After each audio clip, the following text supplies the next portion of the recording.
A gente vai começar aqui o debate. A quem interessa a censura. Primeiro, queria agradecer a presença de todos vocês. Também apresentar o Grupo Mulheres do Brasil, para quem não conhece ainda, e o nosso Comitê de Cultura. O Grupo Mulheres do Brasil é uma entidade suprapartidária, que hoje conta com mais de 60 mil mulheres, e em mais de 100 cidades no Brasil e no mundo. Fiz até uma colinha para falar bonitinho. Somos um grupo muito plural que reúne mulheres de diferentes espectros sociais. Atuamos em diferentes áreas para fomentar a adoção de políticas afirmativas e eliminar as desigualdades de gênero, raça e condição social. Esse debate aqui é uma ação do Comitê de Cultura do Núcleo de São Paulo, e o nosso objetivo do comitê, o objetivo geral do comitê, é disseminar o patrimônio cultural da humanidade como um direito essencial, também valorizar a cultura como base para o exercício da plena cidadania e transformação social. Eu vou só contar rapidinho um pouco dos nossos principais projetos, para quem está aqui hoje conhecer, e também, como o vídeo depois vai para o YouTube, também, se alguém quiser participar. A gente tem, entre os nossos principais projetos, a gente tem o projeto Remissão em Rede, que é uma parceria entre o Grupo Mulheres do Brasil, a Dinana Consultoria, a FUNAP e 5 editoras, que vêm juntos atuando em diversas penitenciárias do estado de São Paulo, promovendo o acesso à literatura e a remissão de penas, seguindo uma recomendação do Conselho Nacional de Justiça, a gente vai falar disso depois, que possibilita a remissão da pena em 4 dias por cada livro lido. A gente também tem nós também temos atuado na promoção e mediação de clubes de leitura em escolas públicas. E esse ano a gente estreou o Cineclube Grupo Mulheres do Brasil, que já está na 7ª edição, e tem como objetivo exibir filmes dirigidos por mulheres e que estejam alinhados com a representatividade feminina positiva, né? Então, personagens, mulheres que estejam representadas de uma forma positiva e não estereotipada.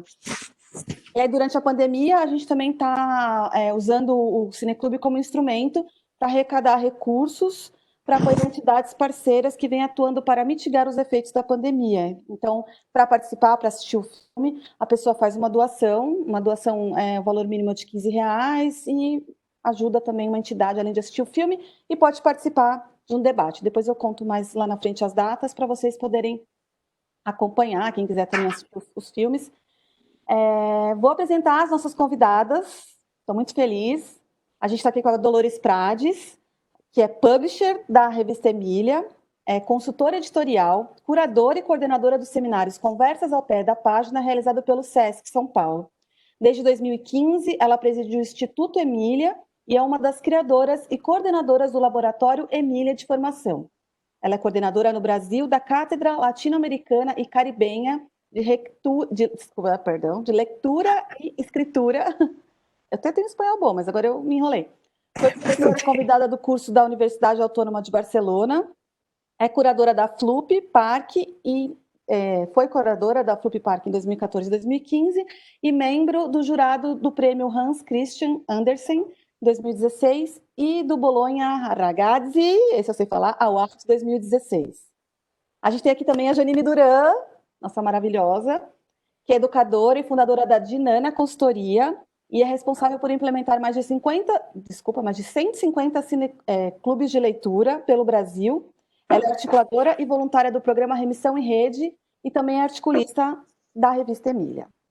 Isso, a gente tem quem vai mediar esse encontro é a Kelly Castilho, que é produtora de cinema e também é voluntária do grupo e do comitê. Então é isso, eu vou passar a bola para a Kelly. Muito obrigada, vocês todas presentes.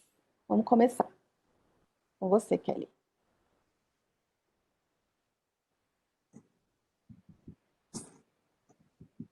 Tá sem som, Kelly.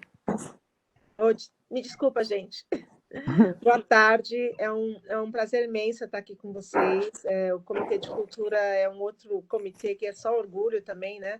Só fazendo coisas incríveis e realmente que tem feito muita diferença. E eu sou persistente de seguir aqui no comitê. Já teve momentos que eu não estive muito presente, aí agora estou colaborando ainda mais com as meninas do Cineclube. E também é uma honra estar aqui com vocês, a Janine e a Dolores, nesse momento aqui, desse desafio que estamos passando também, né? O país está passando por uma série de questões voltamos um pouco, né, para tempos atrás, temos a questão da cultura que está realmente sensível, né? Driblando, equilibrando os pratinhos com o nosso atual governo. Mas aí eu quero perguntar para vocês, né? O que vocês acham, o que vocês estão pensando a respeito desse momento? Estamos mesmo voltando passos para trás? Janine e Dolores, se vocês puderem abrir os trabalhos com essa pergunta, eu agradeço. Jean? Eu vou? Ou você Pode ir, Dô. Posso? Bom. Eu sou da casa, você é a nossa convidada especial. Opa! Tá bom. Então, gente, eu tô. Ai, como a gente tá assim, muito entre amigos aqui, muitas mulheres, tudo ótimo. Eu queria fazer uma reflexão com vocês que eu comecei a fazer nesses últimos tempos por conta dessa questão da censura e pelos debates que tem tido, pelos acontecimentos em torno dela.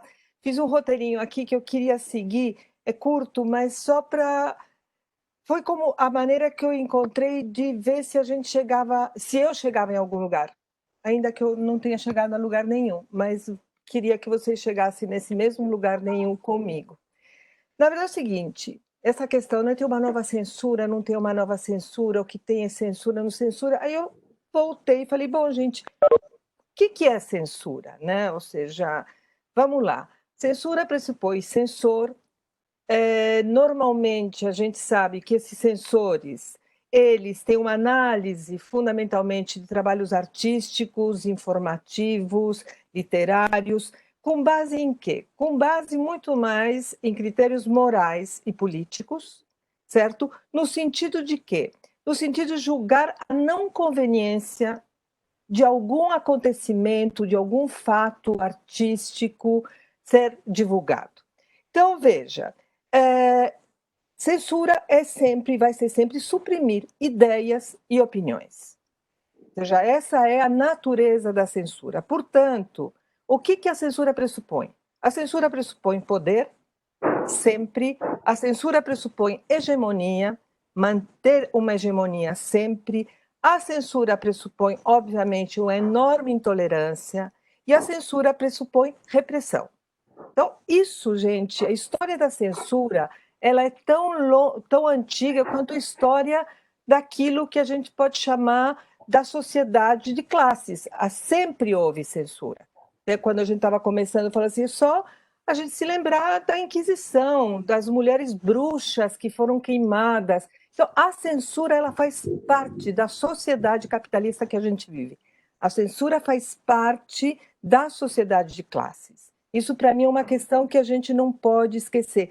E quando a gente quer pensar na censura em termos literários, tem aquele livro maravilhoso dos Censores em Ação, do Robert Darnton, eu não sei se vocês já tiveram acesso, que ele conta os principais momentos da censura no século XVIII, XIX e XX. Então, ele faz desde a Revolução Francesa, passando pela questão, né, depois do processo nazista, enfim, tem vários momentos pegando qual foi a atuação dessa censura. E a censura sempre foi uma fiel companheira exatamente desses governos, grupos, partidos, preocupados em quê? Em manter-se hegemonicamente acima de tudo.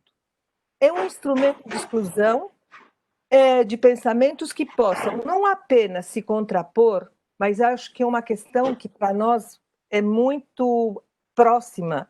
Não é só uma questão de contraposição, é uma questão de evitar que se desenvolva um espírito crítico frente à sociedade. Então, acho que isso é uma questão, ou seja, a questão de você criar uma consciência da existência daquilo que você é o que a todo momento eu penso que essa nova censura, que não é só uma questão do Brasil, né? Ou seja, essa intolerância, a gente tem vários países do mundo com esses movimentos absolutamente à direita, como a gente tem aqui no Brasil nesse momento. Então, para além desses momentos de maior radicalização, né, bruxas, Inquisição, enfim, tortura, porque tudo isso acaba sendo, né, um efeito da censura, né? Penso que ela sempre existiu de muitas formas. A censura, ela se manifesta de formas diferentes. Então, por exemplo, hoje, antes disso que nós temos, mas que é razão para aquilo que nós temos hoje, pensa o que os evangélicos. Pensa a censura do culto evangélico, onde não pode ser lido, onde não pode ser visto. Então, tem aí grupos, né, sociais que se organizam a partir de quê? De uma intolerância a certas coisas que criam seus seguidores e que a gente sabe o que tem hoje, o que foi produzido a partir disso. Então, na verdade, o que temos hoje no Brasil, né? O que temos hoje é uma radicalização político-social, eu acho que isso é a questão, uma radicalização político-social que destampou uma panela de pressão. E isso daí não é só no Brasil, mas no Brasil, vamos nos até o Brasil. E essa panela de pressão que estava frente a explodir se manifestou no atual governo Bolsonaro. Ou seja, isso é a expressão disso que autorizou. Acho que essa é uma questão. Ou seja, o governo Bolsonaro autoriza a que toda uma série de pensamentos, convicções, explicitamente antidemocráticas, antipopulares, que há alguns anos ninguém imaginava que fossem possíveis de serem pensadas. Hoje, elas são públicas. Hoje a gente tem movimentos onde com pancartas à volta do AI-5, gente. Volta da ditadura militar. Quem autorizou? Eu sou provavelmente a mais velha de vocês aqui. Na década de 70 eu estava no movimento estudantil. Não era concebível, nem aquele pessoal que a gente falava que era de direita infiltrado falasse um trem desse. Se falava, não pensava. Ou seja, se pensava, não falava, eu quero dizer. Então, o que eu quero dizer para vocês? Houve uma autorização para isso. Certo? As pessoas se sentem autorizadas a falar aquilo que é, para nós, um descalabro, se quer ser pensado. Então, pedir então volta do AI-5, né? Pedir a ditadura militar, são coisas que você fica falando, mas como que é possível? Então, queria fazer aqui uma pequena metáfora, porque hoje se fala muito em empoderamento. Essa palavra, depois se vocês quiserem discutir, eu tenho dificuldade com esse conceito de empoderamento, mas se houve de fato um empoderamento, só para a gente chamar assim, dos movimentos sociais, dos movimentos das mulheres, dos movimentos negros, dos LGTBs, enfim, eu acho que houve um empoderamento da direita radical. Você já vê um empoderamento nesse sentido, porque esses caras se sentem no lugar de falar aquilo que eles acham que podem falar. Mas isso, claro, é uma metáfora e não só porque eu fiz esse raciocínio na medida que eu estava pensando. Agora, o que é importante perceber aqui, que é uma coisa que eu tenho batido muito em todas as minhas reflexões, que quanto mais a chamada invisibilidade, né, os invisíveis, se tornam visíveis, quanto mais se conquista o espaço daquilo que estava à margem, certo? E esse espaço hoje está absolutamente demarcado, a gente sabe, né? Vocês estão me ouvindo? Sim. É que todo mundo sumiu, tá certo. Não, tá super. Não, tá bom, tá bom, tá bom. Não, tudo bem. Então, quanto mais esses espaços são conquistados, e a gente vê isso nos Estados Unidos hoje, com todos os movimentos negros aqui, que quanto mais isso se torna visível, a resposta da direita se torna mais radical.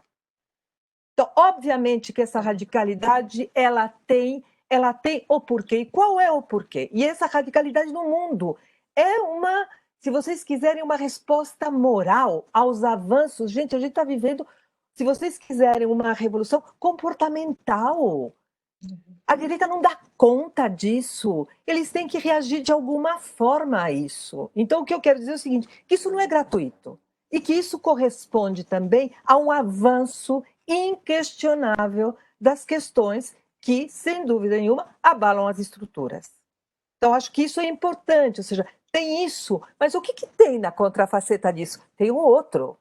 Então, o que eu acho importante, se vocês... Aí o aumento da censura, só como referência e mais próxima, gente, 2017, o pessoal das artes plásticas, vocês se lembram o que aconteceu no MAN, o que aconteceu depois em Curitiba, o que começou a acontecer com todo aquilo que seria, né, o espírito transgressor da arte contemporânea?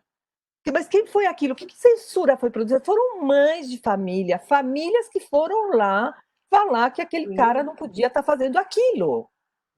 Aquela mãe daquela menina foi assim, escorraçada. Vocês estão lembrados disso? Então, quem fez isso? O Estado diretamente? Não foi o Estado diretamente quem fez isso. Quem fez isso foram grupos, né? Agrupamentos sociais que fizeram isso, mas que se sentiram autorizados por quê? Porque você tem um Estado aí.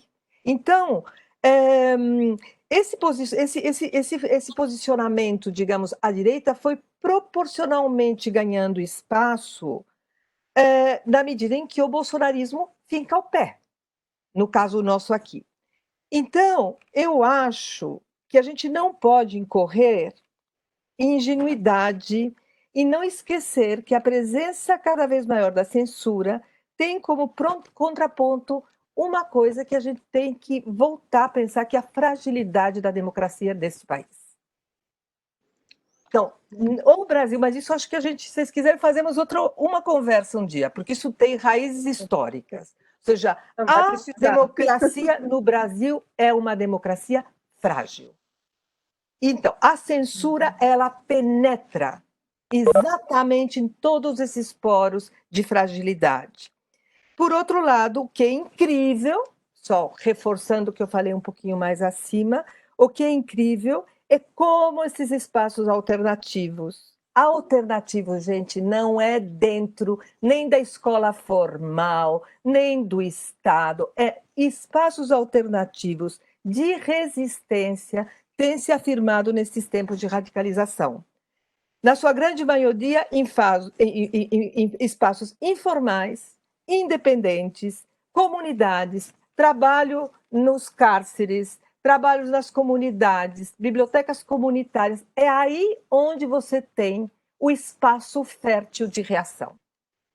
Essa, para mim, é uma questão que é fundamental. Esses são os focos de resistência. Os focos de resistência estão na periferia, estão nas comunidades de base. Comunidade de base é um negócio muito antigo. Estão nas comunidades, né? Isso é vocabulário dos anos 80. Mas estão nas comunidades, é isso que está. Então, veja, gente, para mim, o que mais me assusta, já estou terminando rapidinho, o que mais me assusta é mais do que... Ou seja, a censura é um negócio para mim, digamos que até de certa forma natural. O que eu fico assim, estarrecida é que nós estamos frente a mais de 120 mil mortes neste país. E a população não se mobiliza para isso, gente. A gente já naturalizou que todo dia a gente tem 1.000 mortes pelo Covid. E vocês viram as fotos ontem da praia Ipanema? Eu não vi, mas eu imagino. Gente, não. Aí você fala... A gente, né? Vocês estava todo mundo falando aqui, né? Eu não saio de casa, eu também não saio de casa, há 7 meses eu não saio de casa, eu não saio mesmo. As meninas estavam aí falando que também não. Eu de vez em quando falo assim, eu tô louca. Sabe, alguma coisa não funciona. Eu de vez em quando falo para o meu marido, será que a gente não pirou nesse negócio? Porque as pessoas, você olha, eu moro aqui em São Paulo, na Angélica, você olha, aquilo tá como se não tivesse amanhã, tá todo mundo na rua, de máscara, sem máscara. Aí você fala, gente, o que a gente está vivendo, né? Então, eu acho, hoje até na Folha tem uma entrevista bem interessante daquela psicanalista Maria Homem, onde ela começa falando o seguinte, a crise dos conceitos. Eu acho que a gente está vivendo uma crise de conceitos, a gente está vivendo uma crise de conceitos que envolvem a questão do individualismo, da individualidade, da liberdade. Acho que a pandemia ela escancara os limites deste mundo em que vivemos. Trouxe à tona a inviabilidade de uma vida com dignidade na sociedade que nós vivemos. O capitalismo não dá conta disso.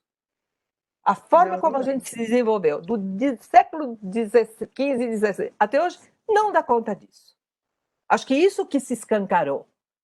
Sabe, tem muita gente que eu acho até, fico meio assustada, fala assim, ai, me dei conta da desigualdade no Brasil. Bom, gente, agora, se deu conta da desigualdade do Brasil, desculpa, porque se você só se deu conta agora, eu não sei onde você estava. Ou seja, o que eu acho que descancarou é realmente, se alguém tinha dúvida disso, é o seguinte, isto que está aqui não deu certo. Não deu certo se o parâmetro for o bem-estar, a dignidade, a justiça da grande maioria da população mundial. Dignidade. Isso daqui não deu certo. Então, nesse sentido, penso que, de fato, muita coisa, muitos conceitos estão colocados em xeque. E eu me pergunto se a censura, a gente pode pensar na censura como algo abstrato. Eu acho que a censura não é algo abstrato. Tem a censura do governo, tem a censura das instituições, né, que cuidam do cinema, que cuidam, né, dos livros. Mas, gente, o que é a filosofia do politicamente correto? É censura ou não é? É censura. O que é a... Só se eu acabar essa frase aí, já vou terminar. Claro. O que é a questão, como está sendo agora, né? Toda essa discussão que temos do movimento dos cancelamentos. Isso censura ou não é censura? Então, gente, do que a gente está falando quando a gente está falando de censura? O sabe, aonde a gente está? E eu só queria terminar com a frase de um autor de um livrinho que a gente publicou agora, que se der eu falo um pouquinho dele, que ele fala o seguinte, o título do livro é Somos Mesmo Todos Censores? E ele termina falando o seguinte, gente, a censura é errada, a não ser, às vezes, quando ela é correta. E aí vamos discutir. Janine, é a tua vez. Desculpa, Kelly. Não, de jeito nenhum, não entendi. Então, você tinha uma linha de pensamento aí, realmente você trouxe uma série de questões que a gente fica mesmo na dúvida, né? Porque, afinal, todo mundo tem esse lado, tem um pouquinho ali de... Né, somos mesmo todos censores. E, em algum momento, sim, a gente coloca ali uma situação X. Então, eu falo por nós aqui também, nesse momento. 5 meses em casa, 4 meses e tanto sem ver os pais, né? Sem ver a família. Minha sogra, a gente também nunca mais viu. Aquela coisa. E todo mundo ficaria. E tem uma hora que começa, né? Como o meu marido, que também é do audiovisual. Todo mundo já ligando, porque todo mundo quer abrir câmera. Né? O povo quer trabalhar. E é claro. Isso. Até que ponto vai? Vai todo mundo encapuçado, mas vai? Ou, né, Hoje eu vi um cara no supermercado que eu fiquei assim impressionada. Ele estava com uma máscara e uma outra que eu não tinha visto ainda, que é assim, tipo, meu, totalmente fechada, assim, não era uma face shield. Uma coisa assim que acopla no rosto, assim, prende aqui. Eu fiquei impressionada com aquilo. Eu falei assim, caramba, o que é isso? Não, foi a primeira vez que eu vi esse tipo de máscara, assim, muito, assim, uma borracha forte, assim, em volta, e que de verdade me tocou. Eu falei, nossa, no supermercado, né, você tem que ir assim, e aí vem tudo isso que a gente está vivendo. Junto com todos os livros censurados esses últimos tempos, né? Mais de 43 títulos censurados, os filmes também, a Ancine que foi fechada ali daquela forma que tiraram todas as artes, né, todos os pôsteres incríveis das paredes para não estar ali, né? Mostrando toda a pouca vergonha, né? Os filmes que agora tem que passar por um crivo, que tem que ter tipo também uma certa curadoria de que se não vai afetar a família e o bem-estar. e entre tantas outras coisas, a música. Então, assim, é muita a quantidade de censura atualmente, no momento atual, parece que não cabe, né? Assim, em 2020, num Brasil que tem que ir para frente, não num Brasil que tem que voltar para trás. E isso acho que é uma das questões que por isso nós estamos aqui, né? Janine, desculpa. Imagina, eu estou aqui, a Dolores fez uma contextualização tão completa, né, que eu estou pensando qual é o lugar que eu pego o gancho e sigo. Porque agora acho que o diálogo, né, se compõe dessa forma, né? As pessoas trazem as questões, fazem as suas falas e aí a gente interage com o discurso. Então, primeiro quero agradecer a Dolores, porque se tem um ponto que é bastante importante da gente refletir, quais são as raízes do momento que a gente está vivendo hoje. Então não dá para ser ingênuo, não dá para sermos ingênuos. Existe um projeto político por trás de qualquer tipo de censura, né? E a gente alimenta esse projeto nas nossas ações diariamente. Então, o que a gente faz para desconstruir, como ela fala dos movimentos sociais, dos movimentos alternativos, porque estão fora do sistema, né? Dos movimentos de resistência, das pessoas que ainda estão optando por não trocar a palavra de livro, que eu já vi isso, né, agora em debate, para ser aceito no mercado, isso é literatura ou isso é um projeto para você vender para o mercado, né? Então, a mesma coisa se passa com o audiovisual, acho que tem infinitas discussões, mas eu fico me perguntando também, Dom, que é essa pergunta que leva à nossa mesa, né, a quem interessa a censura, e aí você já fez esse panorama muito interessante do capitalismo e da forma como ele se constitui, né, e das radicalidades que vão se acentuando ao passo que os movimentos vão ganhando espaço, né? Então é uma resposta até que previsível, né? Porque existem barreiras e territórios que foram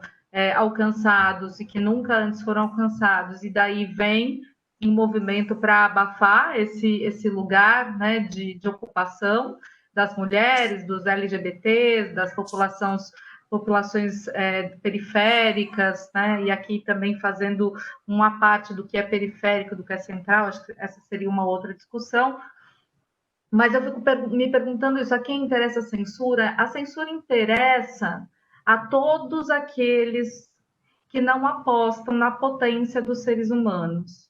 A censura interessa a todos aqueles que apostam num projeto individualista, hierárquico, e não a um projeto horizontalizado, comunitário, generoso.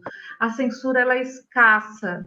A censura ela acredita na dominação por uma linguagem única, né, que vai sendo incorporada pelos grupos sociais. Não é à toa, como você deu o exemplo de mães que foram contra a exposição por uma questão moralizante, né, e a gente tem um caso recente de quantas pessoas que tiveram a pachorra de ir à porta de um hospital querer impedir que uma menina de 10 anos fizesse um aborto causado por um estupro desde os seus 6 anos.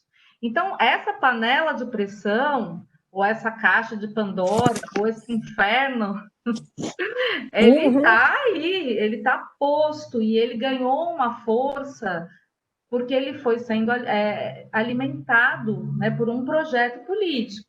Então, quando a gente sofre censura do projeto de remissão de pena em São Paulo, pelos militares, coronéis que estão no poder aqui, então, primeiro eles fazem isso de forma direta, arriscam a lista, depois a gente dialoga, e agora eles fazem isso por meio de uma portaria estadual que coloca palavras como liberdade, né, cuidado com as pessoas, a questão da não violência. Então, nós que somos boas leitoras e sabemos ler as entrelinhas, sabemos o que isso significa. Eles têm um projeto político que está muito claro, mas o que me assusta é quando as pessoas, os indivíduos, né, professores, os mediadores de leitura, dizem que não vão adotar um determinado livro ou não vão ver um determinado filme porque aquele público não está preparado, porque aquela criança não pode acessar aquele conteúdo, porque aquele preso, se ler algo ligado à violência, vai ficar ainda mais violento. Então, também tem um lugar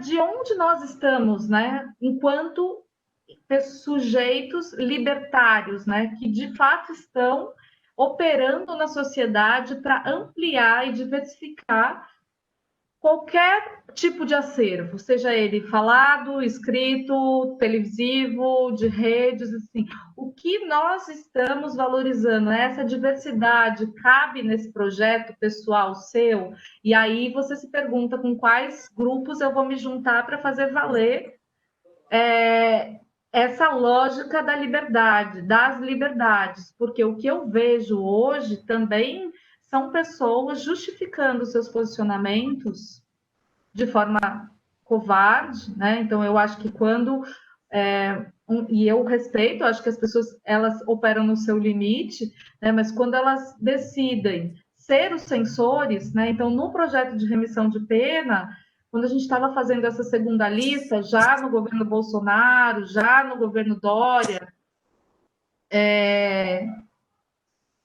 algumas pessoas se perguntaram, mas a gente vai adotar esses títulos porque a gente sabe que não vai passar, né? Que isso pode não passar. E eu, na reunião, disse, eu não vou ser a censora. Eu não vou fazer a autocensura. Então, eu não vou censurar para o outro, porque eu acredito que as pessoas, elas são potentes e elas têm o direito, quando a gente fala do direito humano à literatura, na sua forma mais ampla de expressão, significa toda e qualquer literatura produzida como patrimônio da humanidade. Não sou eu, branca, da classe média, que vou dizer que aquele preto preso pode ou não ler tal livro. Eu acho que isso é um posicionamento político. Né? Eu acredito que todas as pessoas têm que acessar qualquer tipo de informação, de conhecimento, de literatura. Esse é o meu projeto. Eu acredito numa sociedade que é mais potente, organizada de forma horizontal. E é para isso que eu vou trabalhar. Então, mas quando as pessoas se questionam, e aí o livro é censurado, e aí muitas pessoas falam assim, Janine, mas você é um pouco radical. Não é melhor aprovar uma lista X e as pessoas lerem do que...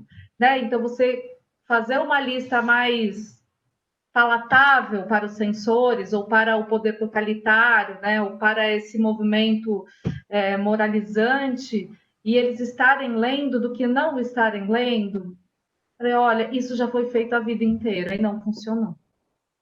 Então, a pergunta também é até quando a gente vai ficar adorando a pílula e não vai escancarar? Falei, não, a gente precisa escancarar.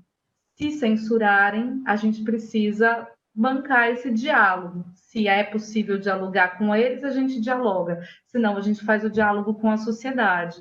Mas a minha pergunta é essa, sabe? Quantas pessoas aqui, de nós, né? Qual é o lugar que a gente está, né, de reflexão e de consciência dessa mediação importante que a gente faz no mundo o tempo todo, sem estar censurando, cancelando ou retirando conhecimentos, ou por apostar que aquela pessoa não dá conta, ou por achar que ela não precisa nesse momento, ou simplesmente por não estarmos dispostas a fazer o diálogo necessário para sair desse lugar que você trouxe tão claramente traçado, que é a sociedade brasileira e a sociedade contemporânea que a gente vive. Então, acho que as suas perguntas me trazem outras inquietações, e eu também me pergunto, será que eu estou maluca? Né? Será que eu tenho que dizer, não, vai, já me indicaram, vai, dá a teoria do bambu, vamos ser todos felizes, sei lá, muitas listas, as pessoas mandam, né? Eu falo assim, não é isso que eu acredito. Né? E aquele preso que está lá, que não recebeu o livro, ele sabe que a gente está tentando fazer o livro chegar. Então, eu acho que, de alguma forma, esse chip ele está conectado com um outro lugar no mundo, né? Mas acho que são essas camadas do poder institucional, que a gente vê claramente, mas dos micropoderes, né? Como a gente atua em relação com o outro.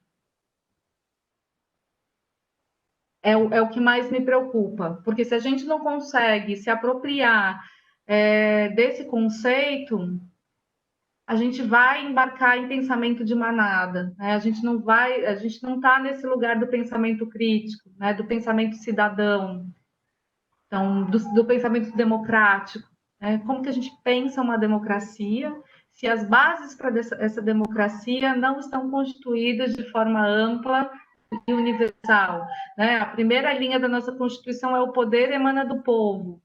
Que povo? Que poder tem um povo que não lê, que não se lê, que não tem acesso à cultura? É esse povo, né? Que vai bater na porta do hospital, que vai querer fechar o museu. Então, acho que é esse ponto de partida, né? Kelly está sem som. Vou aproveitar esse gancho para falar aqui de um dos filmes que nós assistimos, né, e trabalhamos lá no Cineclube, que é O Corpo é Nosso. E esse filme ele vai bem de encontro um pouco com a sua última fala aí, Janine, justamente porque O Corpo é Nosso ele mostra uma realidade, né, de pessoas que não têm acesso à cultura, mas o que eles têm, na verdade, é o funk, né? O filme não é só sobre isso, fala justamente de como a mulher tem o poder sobre o corpo dela, né? Sobre ela fazer o que ela quer com o corpo dela.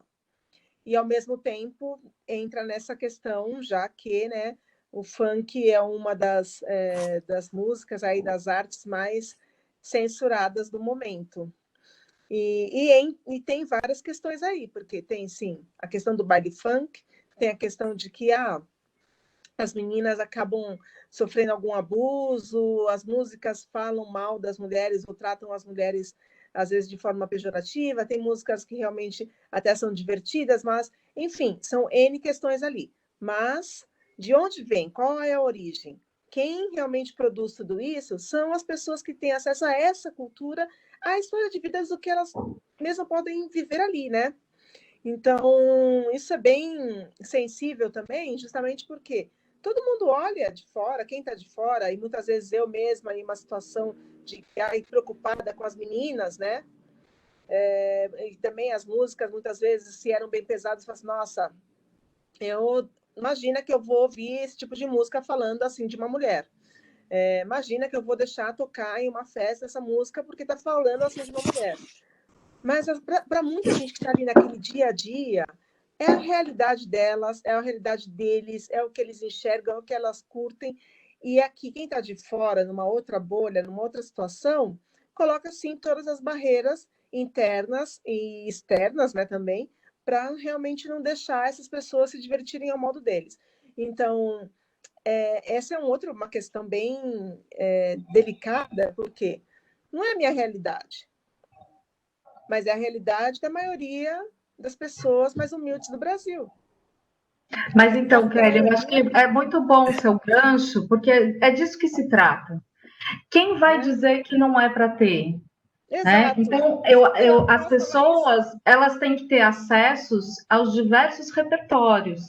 Né? Então, aí você, do seu ponto de vista individual, vai falar, não, eu quero escutar música brasileira, eu quero escutar música cubana, mas eu não quero escutar funk. Você tem o seu repertório, você conheceu e faz uma escolha.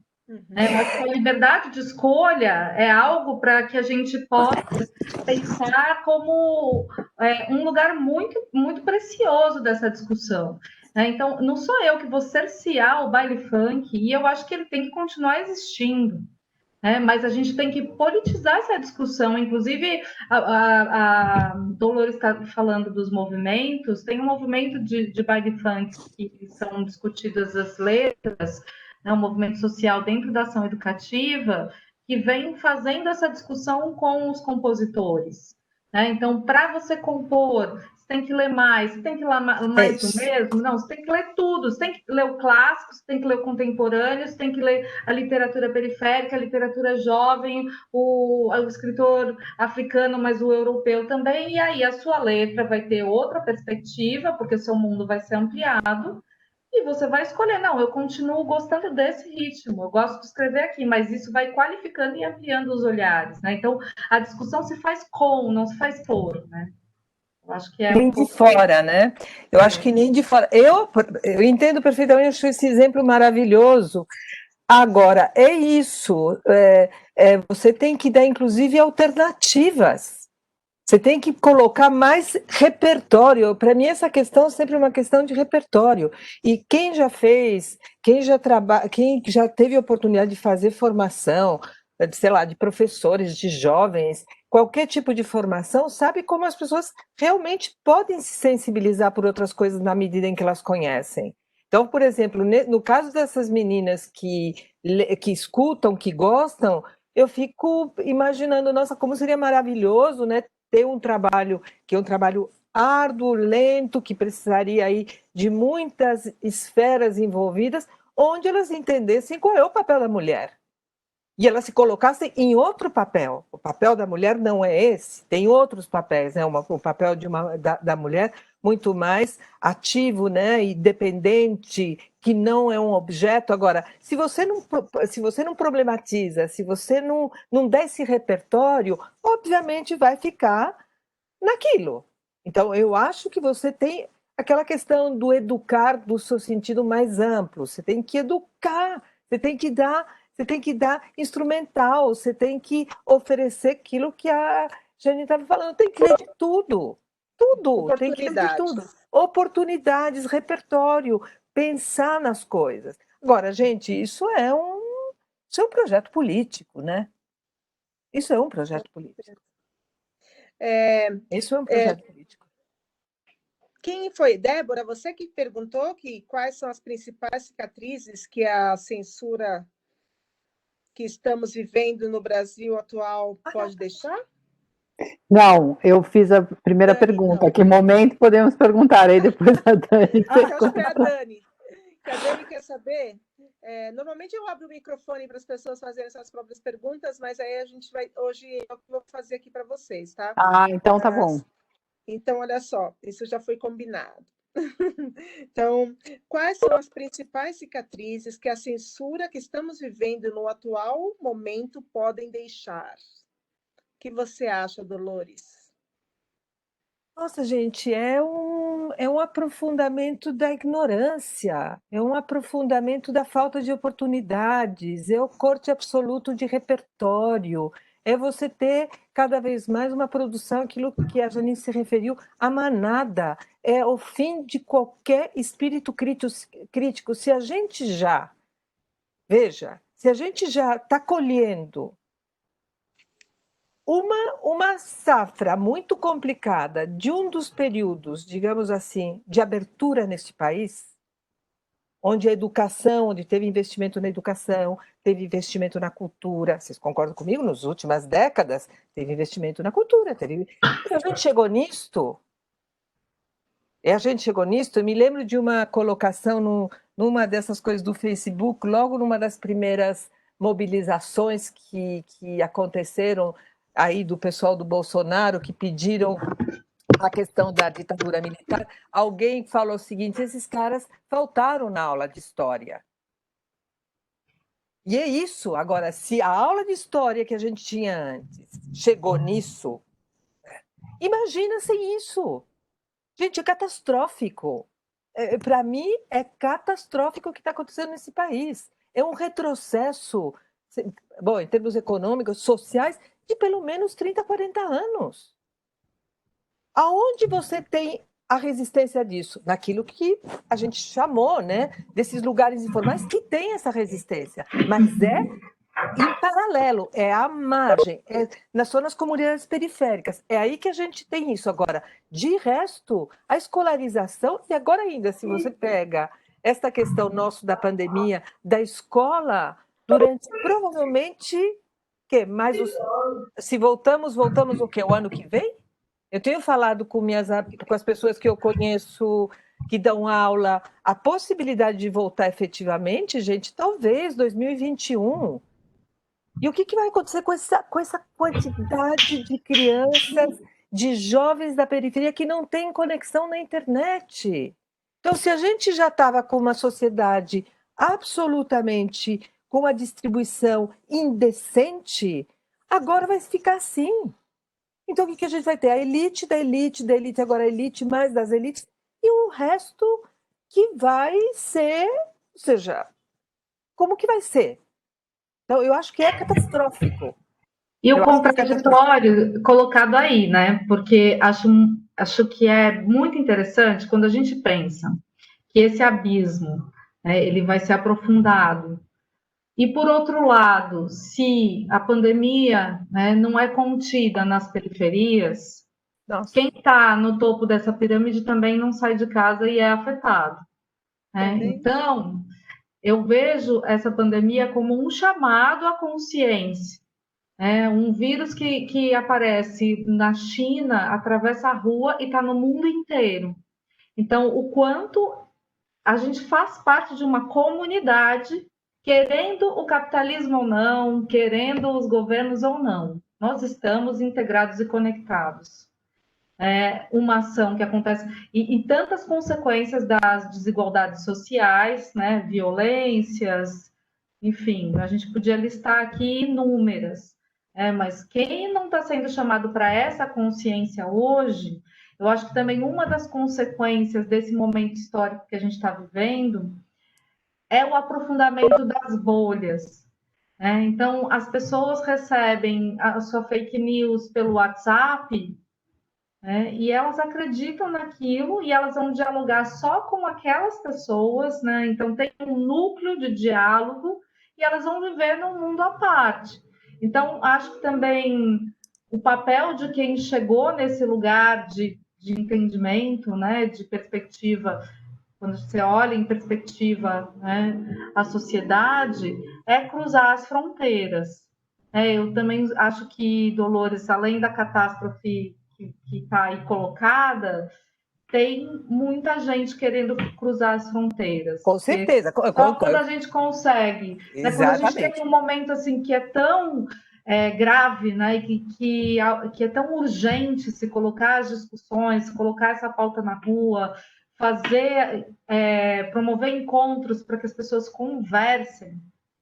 Eu acho que esse momento urgente potencializa esse ímpeto de pessoas e grupos que querem fazer o trânsito, né? Que querem estar em outros espaços. Então, eu acho que o governo, quando teve a eleição do Bolsonaro, a gente cancelou um monte de gente, eu mesma tirei um monte de gente das minhas redes sociais, essa daqui, na minha bolha, não aguento mais. Né? Mas eu sinto também que 2020 está trazendo um contramovimento para esse lugar. Não, eu quero entender o que as pessoas estão pensando hoje, né?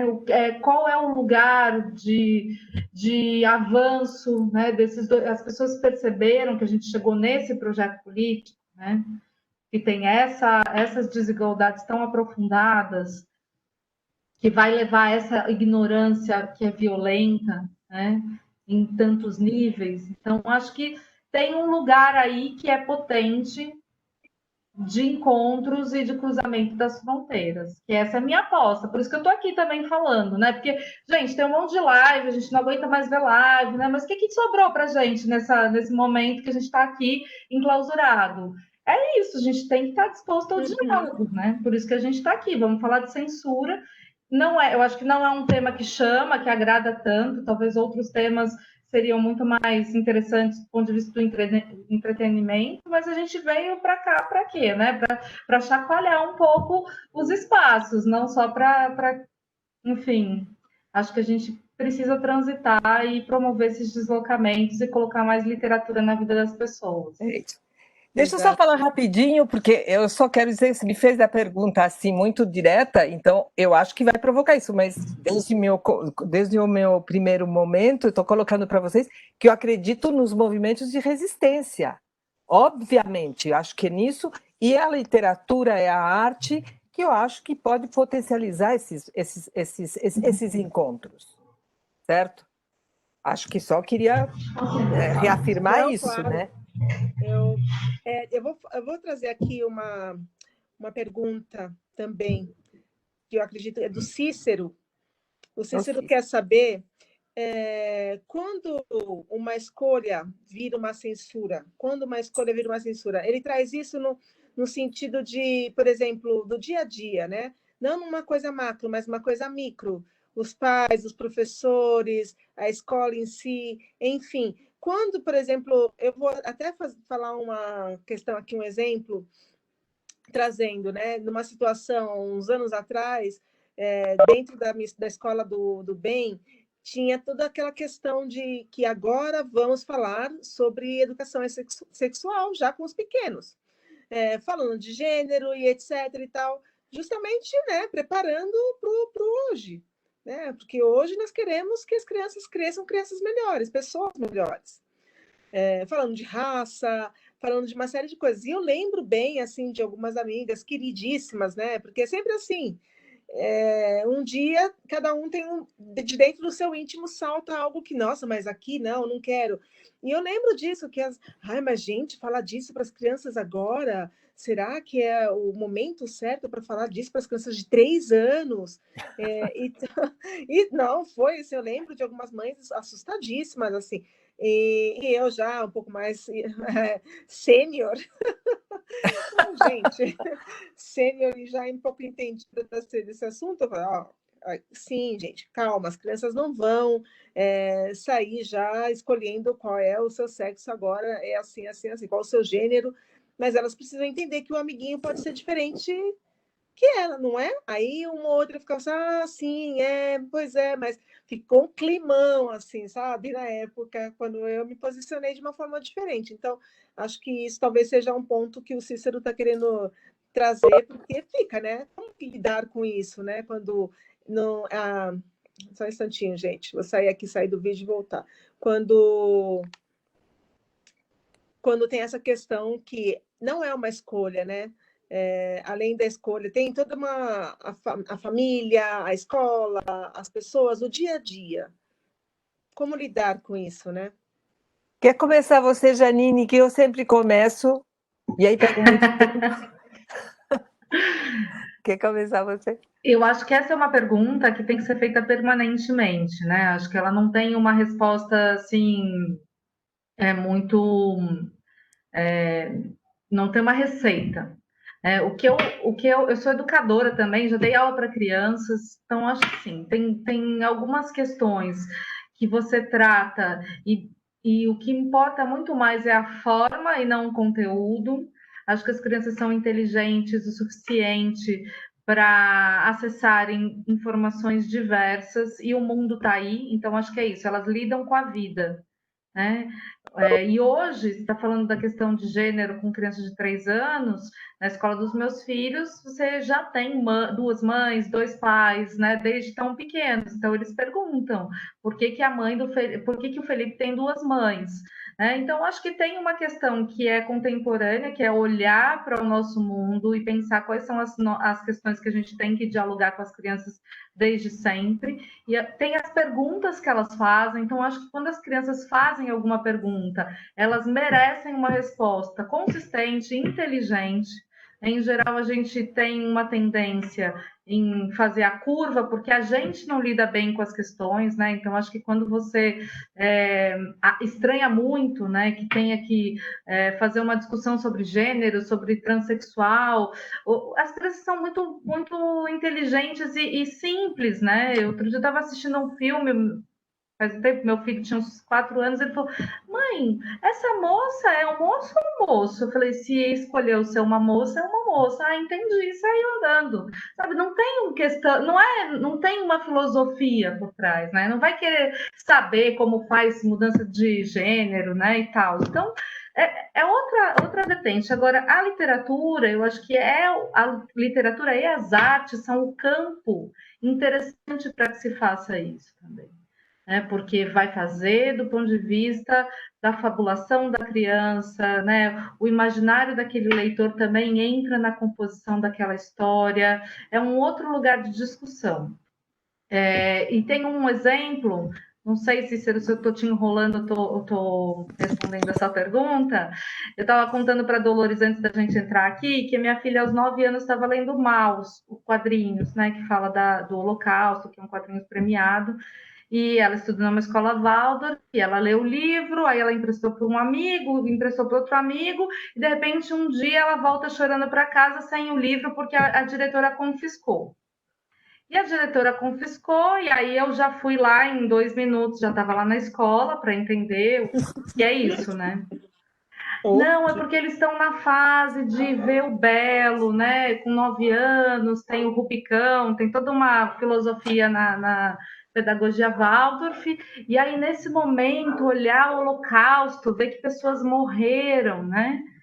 Eu falei, entendi. Aí você foi lá, censurou o livro, né? As crianças de 9 anos estão lendo um quadrinho desse tamanho, dialogando entre si, falando de história, né? Vendo o que aconteceu no mundo real por meio da arte, um livro que foi premiado, você retirou o livro de cena, tipo, você é a diretora censora, é isso.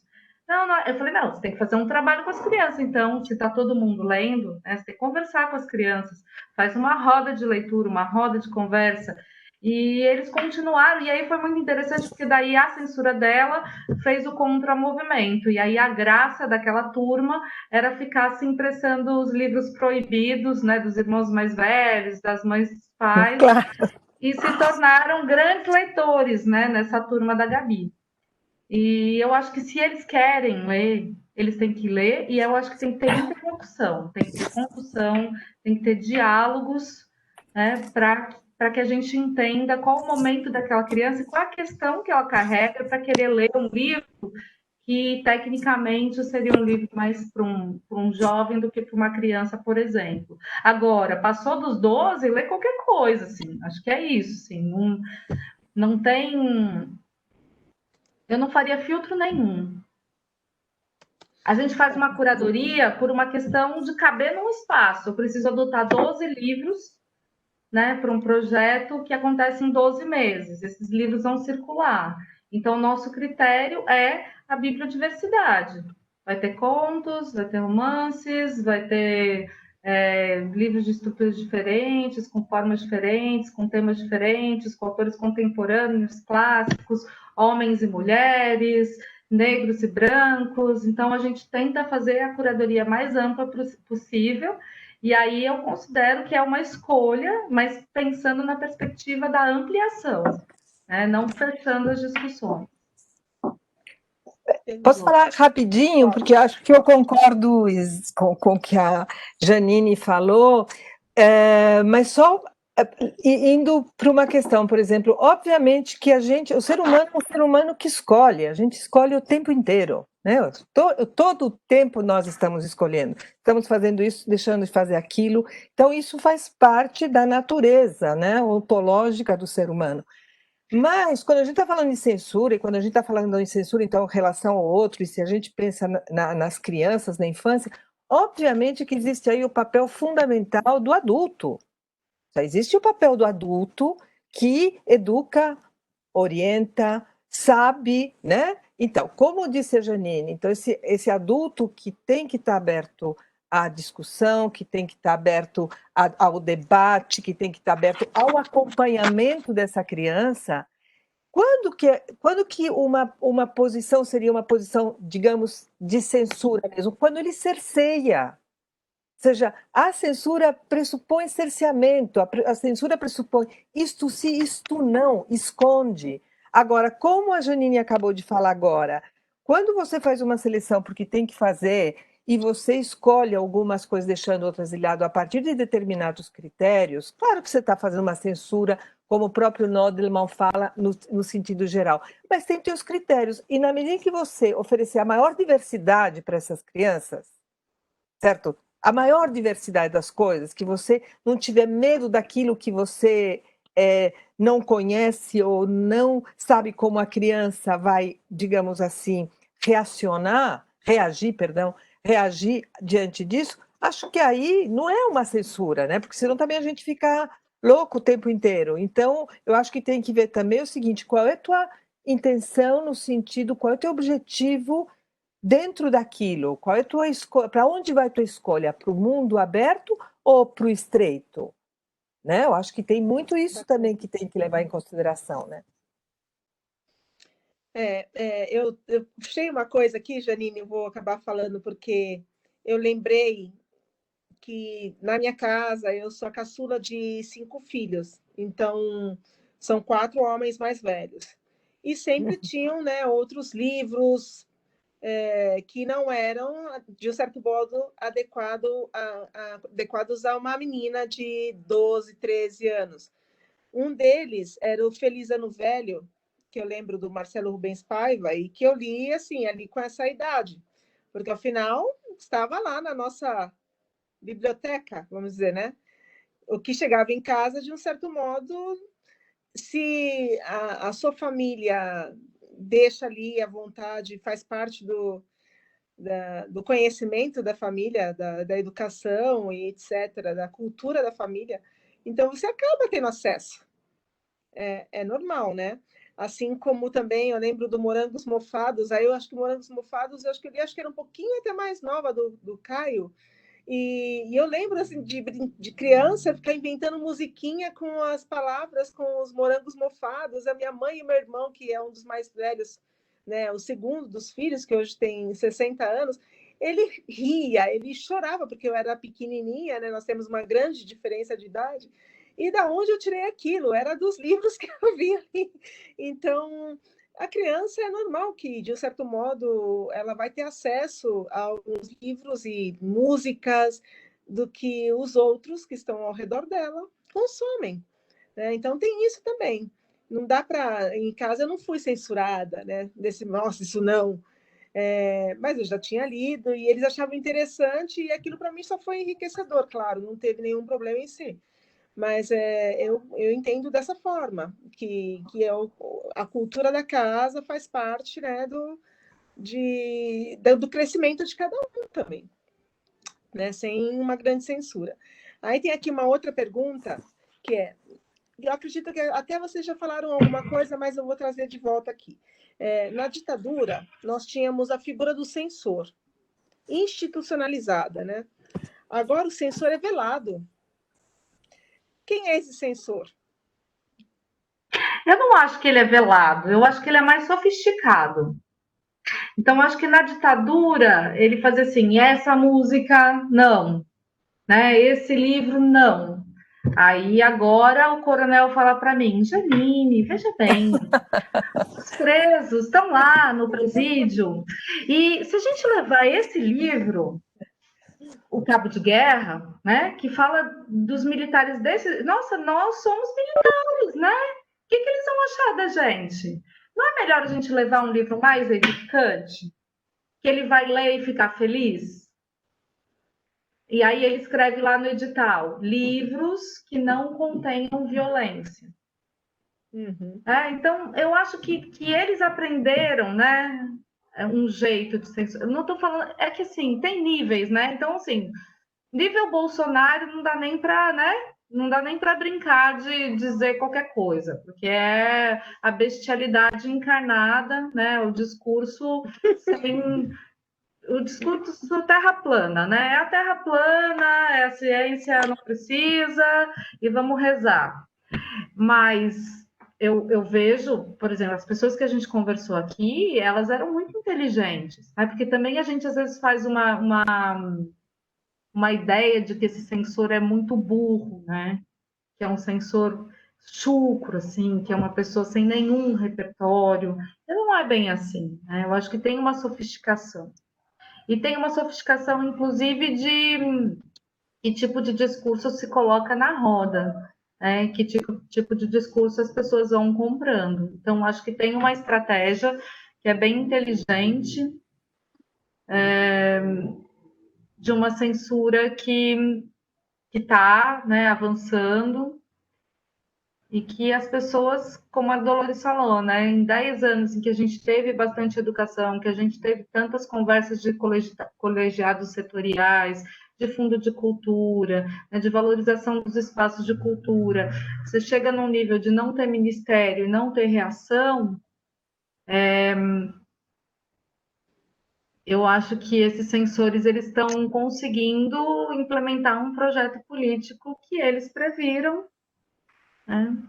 Um avanço das igrejas evangélicas, como a Dolores falou, então hoje acho que 1/3 do Congresso, né, já é evangélico, acho que é mais ou menos esse número.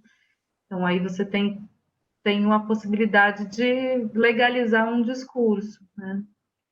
Se Acho que vocês eles são pegam... inteligentes, acho que eles têm estratégias inteligentes. Então, aonde o Estado não chegou, então a gente fala, tem os movimentos, tem as bibliotecas comunitárias, tem lugares pulsantes, né? Mas você anda em cada curva. Para quem anda nas comunidades, eu ando bastante, não esse ano, né? Mas ando bastante no Brasil todo. Você sempre tem uma portinha, você tem sempre um pastor te acolhendo. Então, aonde não tem política pública, tem espaço para que outros projetos, né, projeto de governo, né, a gente está perguntando um projeto de Estado, né, um projeto de Estado democrático, um projeto de criticidade, um projeto de formação, onde esse projeto não chega e onde os equipamentos de cultura não chegam, outras coisas chegam. E eu acho que eles têm estratégias inteligentes para a gente estar vivendo hoje o que a gente vive. Exatamente, eu concordo, Janine. Concordo mesmo, porque é uma máquina pensando o tempo todo como atingir, como chegar e como manipular quem não tem determinado conhecimento. Por quê? Porque é mais fácil, né, criar essa massa de manobra para se manter da forma como está até hoje. E eu fico muito contente de acompanhar cada vez mais grupos e outros grupos se envolvendo em discussões justamente para fazer diferente. É aquilo que a Dolores falou no começo também, que isso está acontecendo muito na periferia, mas também nas redes sociais. As redes sociais têm sido um avanço grande para isso também, para boas discussões e as pessoas começarem a pensar. E assim, através de um WhatsApp, você compartilha N questões, N assuntos, desde uma pessoa que é morta em tal lugar porque simplesmente roubou um chocolate, né? Ou porque justamente aquele corrupto X está fazendo isso, aquilo. Então, o WhatsApp hoje traz muitas informações e chegam a todos. E se hoje as pessoas têm acesso a um telefone celular, onde ela paga uma conta, ou mesmo ela já tem acesso ilimitado através do WhatsApp, porque ela tem lá uma continha ou é um pré-pago que ela tem esse acesso e ela não paga, ela não gasta com internet para usar o WhatsApp, então é realmente infinitamente melhor do que antigamente, se você pensar, né? Porque muitas informações não chegavam. Muita coisa ficava abafada. E aí eu vou trazer aqui uma outra pergunta que vem, né, da Fabi, que fala: quando o governo censura os números reais de morte por Covid, aí vem uma outra questão, a população não aceita e a censura cai. Como nós podemos ajudar? Então, seria papel da mídia apontar as censuras? Porque, de verdade, Fabi, eu acho uma boa pergunta também, porque o governo ele maquiou, né? Ele manipulou e tem manipulado vários dados em relação a isso. Só libera tal dia, só libera depois do fim de semana, é só assim, é só... Então, isso também é uma forma de censura, né? Nós não temos todos os dados. E não é só aqui no Brasil, não. Eu sei que na própria China, em outros países também, os dados foram bem abafados, a gente não tem um número real, né, do que aconteceu, do que está acontecendo agora. Então, seria esse, a Fabi pergunta, como nós podemos ajudar? Seria esse o papel da mídia de realmente também se empenhar e apontar essas censuras? Não, na verdade, eu acho que o único papel da mídia é informar, né? Ou seja, a boa mídia tem que informar as coisas que acontecem. Se está acontecendo uma censura em cima dos números, obviamente teria que ter canais que denunciassem, que mostrassem o que realmente está acontecendo. Acho que não tem nem muito o que discutir. Agora, de certa forma, existe agora um pool, né, entre alguns jornais, entre várias redes de televisão que estão centralizando todas as informações. Então, tem um número que o próprio Nexo está publicando todo dia, qual seria, digamos assim, o número mais próximo daquilo que, enfim, os levantamentos oficiais chegam diariamente. Então, eu acho que é uma tentativa disso. Agora, eu só respondendo do lado oposto, eu acho que a mídia foi realmente uma das grandes responsáveis pela situação em que a gente se encontra hoje. Ou seja, a mídia, a grande mídia foi cooptada, a grande mídia não informou o suficiente a ponto das pessoas poderem saber o que estava acontecendo. Mas isso não é de agora, isso, gente, desde o golpe que derrubou a Dilma. Oi? A Dilma. A Dilma. Já. O que eu falei? Dilma? A Dilma. Então, desde o golpe, que nunca foi golpe, né? Oficialmente. Então, se você tem uma mídia que não informa, você tem todo um ideário que toma conta e que pode ser realmente muito fertilmente alimentado, que é aquilo que vocês estavam falando na última pergunta. Então, quando se fala em projeto, né? Em projeto, ou seja, o que nós temos como base hoje de argumentação dessa censura é um projeto moralista, conservador no país, de volta ao país. É isso que nós temos, né? Eu concordo plenamente. E agora, né, existe um momento que, se você está ali disposto a estar no meio, falando as suas opiniões, claro, tem alguém censurando você. Então, hoje, todas as redes, né, como falamos do cancelamento, que eu acho que essa questão é super importante também, né, porque traz uma realidade de censura muito forte, muito real.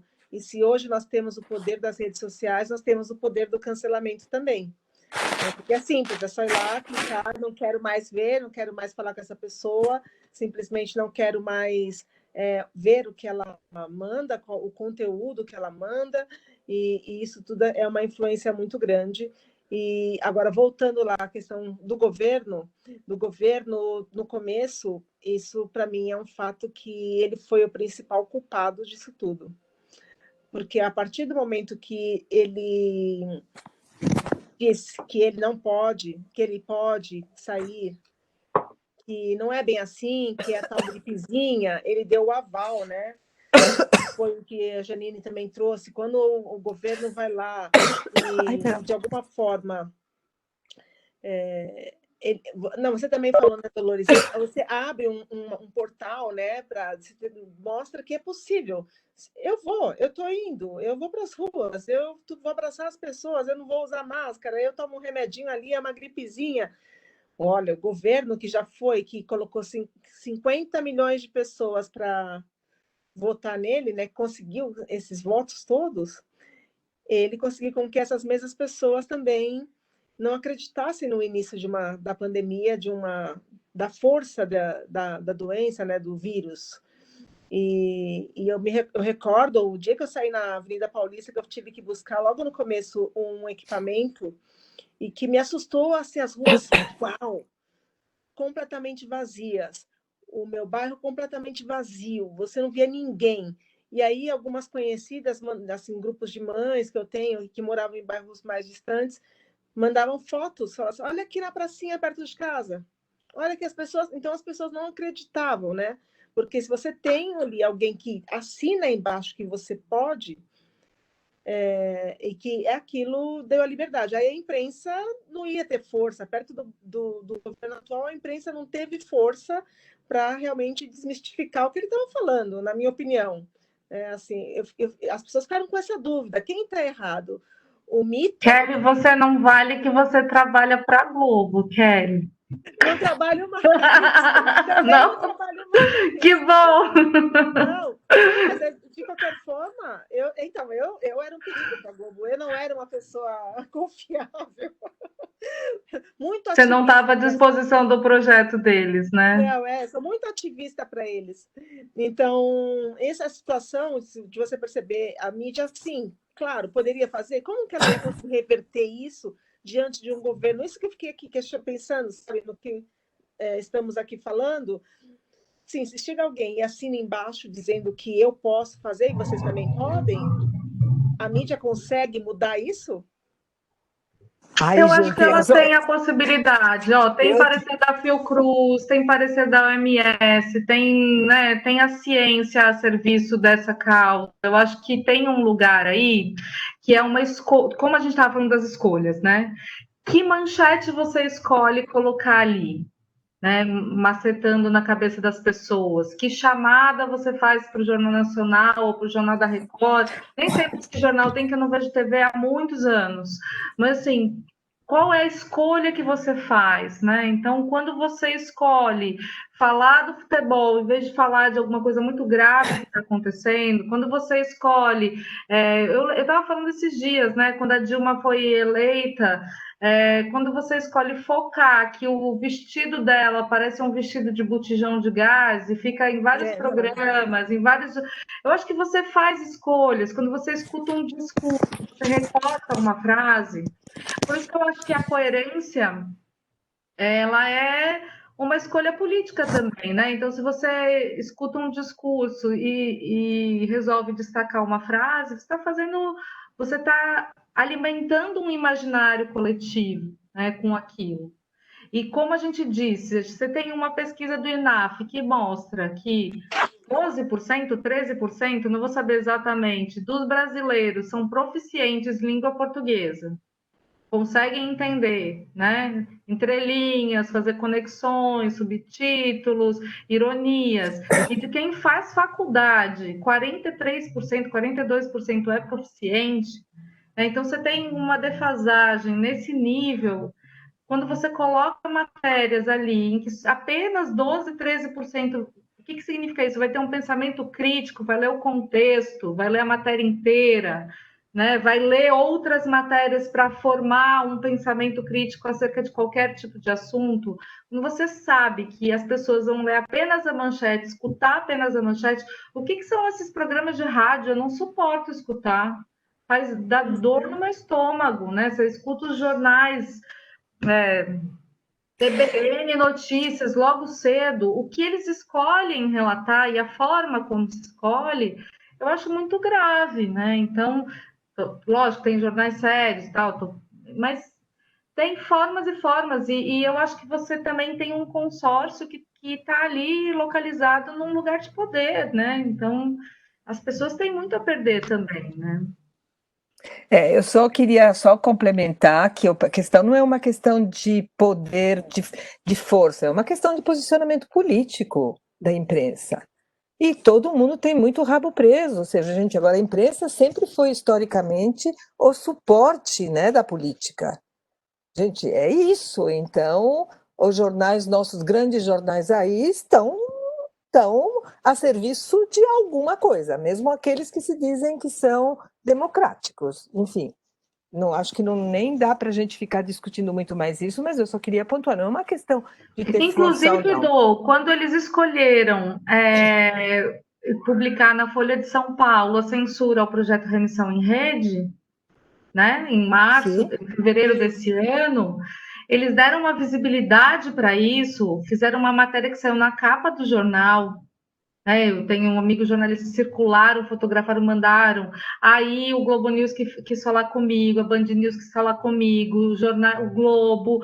Aí eu passei uma semana falando e no mesmo dia o coronel me ligou. Então, sim, a pessoa que falou, a mídia é muito poderosa, porque eu não teria conseguido, né, sozinha, ou nós aqui, né, fazendo um abaixo-assinado, mandando uma carta, não ia ter a mesma repercussão. Só que assim, por que eles fizeram isso? Porque pegou o gancho com a censura que teve lá no Maranhão, eu acho, né? Foi Maranhão? Foi, não? Foi, né? ou foi em Belém, não estou lembrada, mas assim, pegou um gancho, e aí até eles assustaram. Por quê? Porque se começar a cercear livro, vão cercear jornal, né? Como aconteceu na ditadura. Então tem um lugar ali de interesse de falar, opa, tem alguma coisa aqui que está passando um pouco, né? E a força que teve foi enorme. Né? Então, eu acho que é uma decisão, mas foi o que o Dolores falou, esses grupos eles estão associados a um ideário, né? E dentro dessa perspectiva, eles têm um limite de disseminar ou não determinadas informações e de que jeito. Tá. Tem uma pergunta que a Dani gostaria de fazer e eu tenho uma outra também. Então, assim, a Dani pergunta se existe diferença entre a censura à imprensa e censura às artes. As consequências são mais sérias em uma ou em outra? Então, voltando lá, ela pergunta se existe uma diferença entre a censura à imprensa e a censura às artes. Se vocês acham que tem essa diferença. Na verdade, eu acho que não há uma diferença. O que eu imagino que haja talvez de diferente aí é digamos assim, a extensão que talvez essas medidas censoras tenham. Uma coisa é você, por exemplo, e também não sei se bem isso também, porque dependendo das artes, dependendo do que a gente está falando, a extensão dessa censura ela pode ser muito grande, pode ser grande. Então, eu acho que não tem diferença. Acho que depende, ou seja, você está falando de veículos, de coisas diferentes. Uma coisa é a imprensa, outra coisa é o mundo das artes, da literatura, né, das artes plásticas, do cinema, enfim, do audiovisual.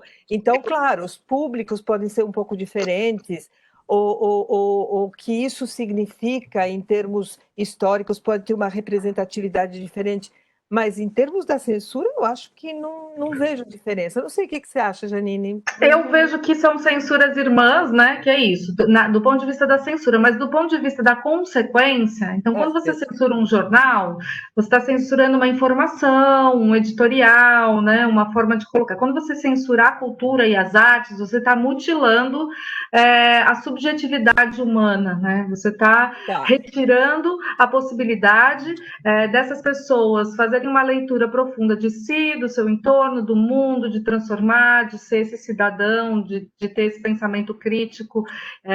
Eu vejo as artes como fundantes dessa estrutura humana e que precisa acessar, e a gente precisa acessar essas diversas linguagens para nos constituir como sujeitos nesse mundo, né? Então, quando você tem uma censura, eu acho que a gente já falou aqui também, o primeiro ato de um governo totalitário, não por acaso, né? Parece uma brincadeirinha, mas não é, tem um objetivo ali, é justamente retirar a possibilidade das pessoas de serem atravessadas por algo sutil, né? De terem fruição, de enfim, desenvolverem linguagens próprias, dialogarem consigo mesmo, com o mundo, de uma forma mais ampla. Né? E isso é muito grave, né? Mas censura é censura, né, gente?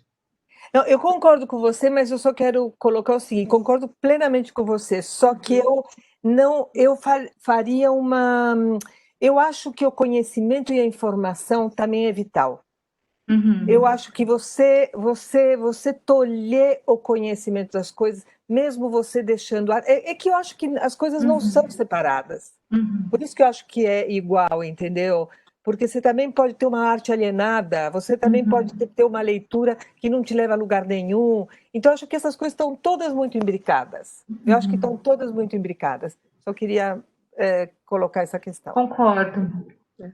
Eu vou trazer aqui um ponto que é uma censura talvez diferente, e para algumas pessoas, nas últimas semanas, eu percebi que era uma coisa absurda, né? Então, obras de Monteiro Lobato. Obras de Monteiro Lobato têm um conteúdo classificado como racista, que muitas outras, por muitos anos e anos atrás, as pessoas não tinham essa percepção, né? Mas está ali claramente que ela é racista. E aí chegou a um ponto, em 2014, que o Supremo Tribunal Federal não queria que houvesse uma censura dessas obras. E aí, agora parece que conseguimos, né? Elas serão censuradas, provavelmente. Então, a última notícia que eu tive, eu acho que o ano passado, foi de que, sim, está em andamento, que essas obras não serão mais utilizadas nas escolas e tal.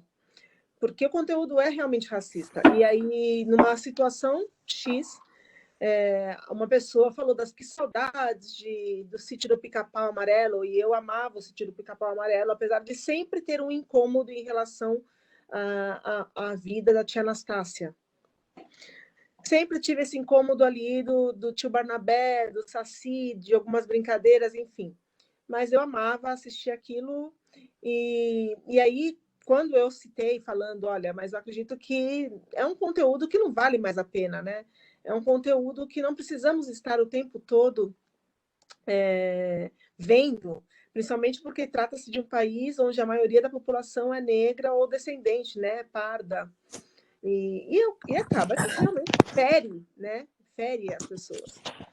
E para que uma criança precisa, desde o início, né, da sua alfabetização, crescer já sentindo tudo isso na pele? E aí algumas pessoas ficaram horrorizadas com o meu questionamento, com a minha fala, achando que era um exagero, justamente, absurdo. Isso faz parte da história. Como vai tirar uma coisa dessa atual, né? Nesse momento atual, foi passado. Isso era de uma época X. Eu compreendo que era de uma época X, assim como eu li Mark Twain em outras literaturas inglesas, né, americanas, que são, nossa, quando eu vi assim, ali algumas palavras, nigger, isso, também me incomodavam. E aí eu falei, caramba, né? Mas e o nosso Monteiro Lobato? Precisa ou não ser censurado? O que você acha, Dolores? Deixa eu só fazer, antes de vocês responderem, eu vou pedir para ser a última pergunta, se tudo bem. É a última mesmo, eu falei que era a última. Então tá bom. O papo tá bom, mas a gente tem que encerrar algum momento. Você está me censurando, Dani. Não, por mim eu ficava aqui até tardão. É que né? A gente tem as convidadas vão ficar cansadas, porque a gente está enchendo de perguntas, mas está muito bom o papo. Olha, essa é uma questão que a gente não resolve em 5 minutos, mas olha, se vocês leem esse livrinho aqui, vocês vão entender qual é a questão. Ou seja, na verdade, eu considero o Monteiro Lobato um dos grandes escritores, ou seja, talvez um dos maiores escritores, maiores não, um dos grandes escritores da literatura infantil brasileira. Ele foi contextualizado na época dele. Sem dúvida nenhuma, isso não tira esse papel. Porém, hoje em dia, diante do crescimento dos movimentos identitários, eu recomendaria Monteiro Lobato como uma leitura obrigatória nas escolas? Não. Porém, eu tiraria Monteiro Lobato da biblioteca das crianças? Não. Acho que são coisas diferentes, porque aí que volta qual é o lugar formal e qual é o lugar informal. Com quem que a gente está falando? Então, eu acho que o Monteiro Lobato tem um papel, e eu acho que as crianças, em algum momento, desde que sejam orientadas, desde que queiram ler, elas têm todo o direito de ler. Agora, ser uma leitura, como foi até hoje, como sendo a principal, a melhor e a única grande literatura infantil e juvenil, acho complicado nessas alturas do campeonato. Porque eu acho que, de fato, fere. Gente, eu vou confessar uma coisa a vocês. Enfim, eu tenho uma filha adotiva, uma neguinha linda, maravilhosa, e que hoje está com 21 anos, tá? Mas quando eu era pequenininha, lógico que eu li o quê? Monteiro Lobato. Eu lia Monteiro Lobato para ela. Mas o que eu fazia quando chegava naquelas passagens mais trash? Eu mudava. Eu não ia falar para ela do beiço da vó Anastácia, da tia Anastácia. Eu não ia, era uma coisa minha. Eu censurei o Monteiro Lobato, eu censurei o Monteiro Lobato. Mas eu censurei o Monteiro Lobato em nome de quem? Em nome de uma maravilhosa, de uma menina, certo? Que eu sei que talvez fosse se estranhar diante daquilo. Hoje, ela pode ler o Monteiro Lobato como ela quiser. Eu nem sei se ela se lembra que eu falei diferente ou não. Mas tem isso, porque, de fato, eu acho que é uma questão de agressão e de não levar em conta algumas questões da singularidade da identidade. Agora, eu não censuraria, ou seja, eu acho que ele tem que estar nas bibliotecas. Eu acho que ele tem que estar nas livrarias. Eu acho que ele tem que continuar falando. É um grande autor da literatura infantil e juvenil brasileira. Mas daí a ser literatura e leitura obrigatória em todas as escolas, eu acho complicado. Não sei o que você acha, Janina, a gente nunca discutiu isso. Nunca, eu penso muito sobre isso e eu acho difícil pensar sobre isso sendo uma mulher branca, né? Então, acho que também a escuta dos movimentos é essencial e acho que as escolhas, elas não têm que ser únicas. Então, é isso, a única literatura, acho que nada Exato. de único aqui. O nosso discurso Exato. é isso, é diverso, é múltiplo, são repertórios amplos.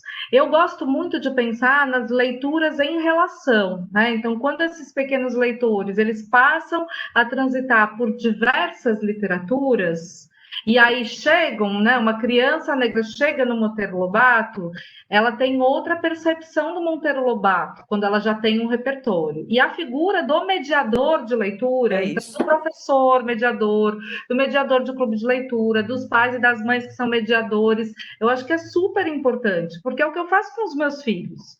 Então, às vezes a gente está lendo um livro, ganhou um livro, eu leio antes, então acho que essa, lembra, a nossa regra número 1 de mediação de leitura, é a gente ler antes de ler com os filhos e saber o que vai surgir dali. E aí, quando aparece uma figura estereotipada, seja dos negros, seja das mulheres, dos indígenas, das populações LGBTQs+, eu pergunto para as crianças, sabe? Eu faço perguntas para os meus filhos. O que você acha? Esse escritor descreveu essa criança desse jeito e essa dessa. Essa menina está usando que roupa? Está sempre usando rosa, está sempre... Então, eu acho que tem um lugar de mediação que é muito importante para esses leitores críticos também serem formados, né? Porque se a gente não observa com essas perguntas, você naturaliza, né, questões identitárias que são muito fortes. Eu não tiraria das escolas de jeito nenhum, mas eu colocaria muitos outros, né? E eu acho que para discussão.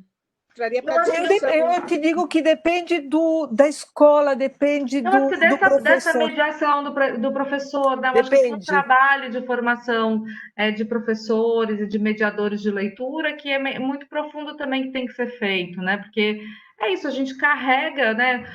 Para você ser antirracista, você precisa pensar nisso o tempo todo, né? Para você desconstruir as estruturas do patriarcado, você tem que pensar nisso o tempo todo, né? Você tem que olhar para o mundo, observar o mundo e estranhar, né? Não naturalizar as relações. E esse é um exercício diário.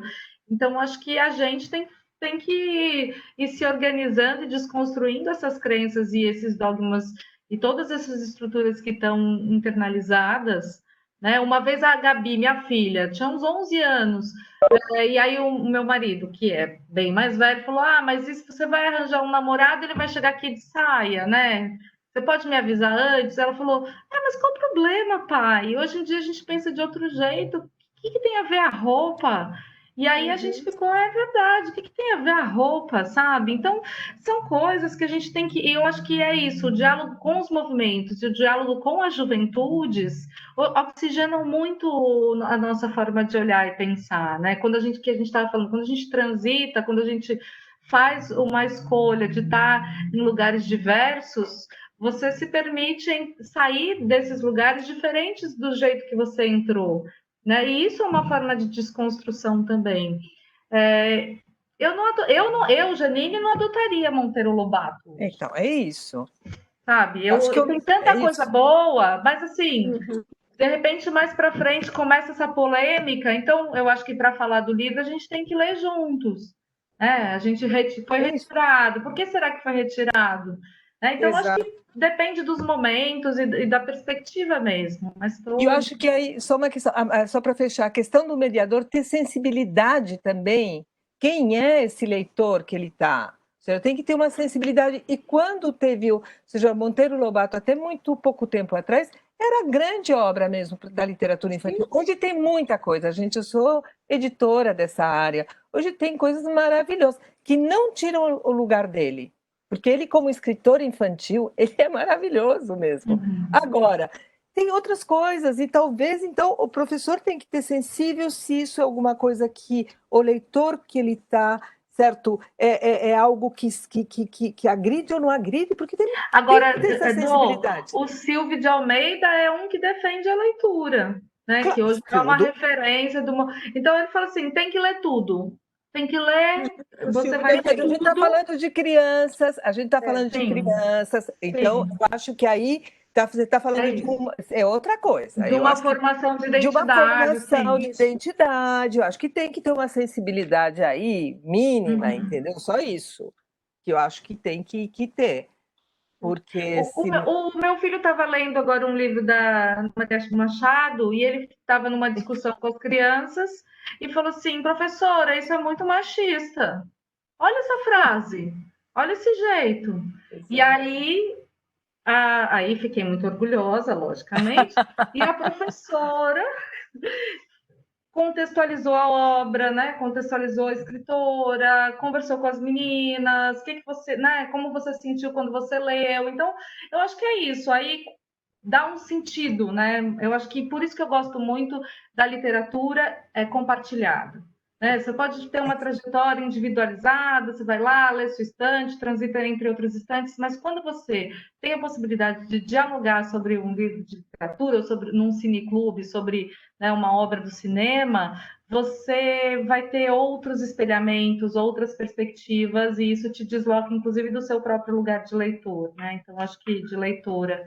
Acho que é muito bacana quando a gente promove esses ambientes de diálogos entre as pessoas também. Eu acho que é um tema para debate, né? A gente falar sobre Monteiro Lobato. No cinema, a gente tem um caso clássico que é o Nascimento de uma Nação, do Griffith, que é um dos filmes, né? O começo do cinema, foi um dos primeiros blackface, que até hoje, né? Que mostrava a Ku Klux Klan, colocava o negro no papel de estuprador, e até hoje esse inconsciente do americano que passou para a gente, do negro estuprador, a gente carrega isso, né? E o filme está aí, ele existe, não se assiste, não se enaltece o Griffith enaltece ele como um bom cineasta, mas não como o discurso bom. Mas essa discussão eu acho que é pertinente, a gente pode marcar um outro debate, acho que vale a pena aí, botar esse tema e falar. Mas olha, eu quero agradecer a todos os participantes aqui, não vou encerrar, vou deixar para a Dani encerrar, mas Janine, muito obrigada, Dolores, muito obrigada por esse debate tão enriquecedor mesmo, né? A gente só aprende aqui juntas e juntos, né? Todos nós, tem o Cícero também aqui que está conosco, acho que tem mais uma outra pessoa, mais um outro homem, e assim, muito obrigada de coração mesmo, porque eu acredito que nesse momento é o que nós precisamos mesmo entender, até onde, né, por onde estamos caminhando, com quem estamos lidando, de que forma estamos lidando com toda essa situação que envolve o nosso país, a nossa cultura, principalmente, o nosso dia a dia, o modo como estamos vivendo, né? Então, muito obrigada. Imagina, obrigada a vocês. Obrigada, gente. Obrigada. Eu vou só dar uns últimos recados aqui antes de encerrar. A gente está com o Cineclube no ar, com o filme Chega de Fio-Fio. A gente está, quem quiser já fazer a doação, assistir o filme, vai ficar disponível na sexta-feira. E o debate é no dia 7, no feriado, mas a gente manteve, então a gente vai, né? Ninguém vai sair de casa, a gente vai ter o debate com a diretora e vai ser, como sempre, incrível.